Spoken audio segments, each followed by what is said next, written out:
Reese destroyed. Angel Reese goes nuts after Dan Patrick calls her worst player in the history. In a recent segment that has set social media ablaze, veteran sports commentator Dan Patrick decisively criticized Angel Reese's assertion that she is a significant reason behind the rising popularity of women's basketball, particularly in the context of the WNBA. Patrick's frank assessment has sent shockwaves through basketball Twitter, as he meticulously laid out the reasons why Caitlin Clark, not Reese, is the driving force behind this newfound attention. Angel Reese, the talented forward from LSU, made headlines last year by proclaiming, "The reason we're watching women's basketball is not just because of one person. It's because of me too." This bold claim, which many found outrageous, suggested that her contributions were equally vital to the sport's growing viewership. Patrick, however, pointed out that without Caitlin Clark, Reese would likely remain an obscure figure in the realm of women's basketball. ####The reality check. Patrick highlighted a crucial point. Since Caitlin Clark's emergence, viewership numbers for the WNBA have skyrocketed. Ticket prices have surged, arenas are selling out, and social media is buzzing with discussions about women's basketball. To attribute this surge to Reese's rebounding skills or social media savvy is, as Patrick suggests, an exercise in self-delusion. He emphasized that the league's newfound fame perfectly coincided with Clark's arrival, which is no mere coincidence. Reese's comments come off as deeply disconnected from reality. While she has certainly been a prominent player and a social media star, her style of play lacks the magnetic quality that draws in casual fans, something Patrick underscored with a brutally honest assessment. There's nothing about Angel Reese's game that's really interesting to casual viewers. This critique is a far cry from dismissing Reese's talent. Instead, it points to the unique and transformative allure that Caitlin Clark brings to the sport. ###the villain role. What's fascinating about Reese's trajectory is her embrace of the villain persona. While she may enjoy the attention that comes with being the antagonist, Patrick argues that her strategy is heavily reliant on Clark's stardom. By positioning herself against Clark, Reese has managed to carve out a niche for herself in the WNBA narrative, but it's a one-sided relationship.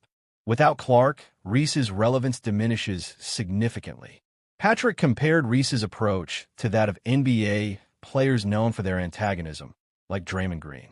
He suggested that while Reese tries to evoke a similar energy, she often comes off more like Dylan Brooks, provocative but lacking the same level of skill and impact.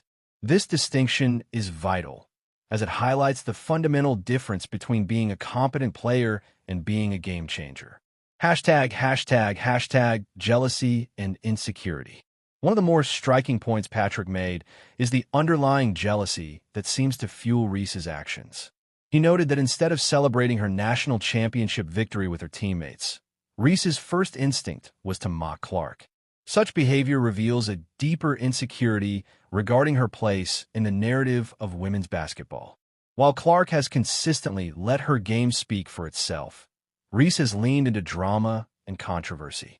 The competitive nature of sports often breeds rivalries, but Patrick's breakdown suggests that Reese's rivalry with Clark is driven by something more personal. He argued that Reese's actions are not merely about competition, but stem from a desire to prove herself in a space where she feels overshadowed. ###the business of basketball. What complicates this narrative further is the business aspect of Reese's strategy. By positioning herself as the anti-Clark, she has secured endorsements and built a massive social media following. However, this strategy hinges on Clark's existence as a star. Without Clark, Reese's brand loses its appeal, and her entire public persona collapses.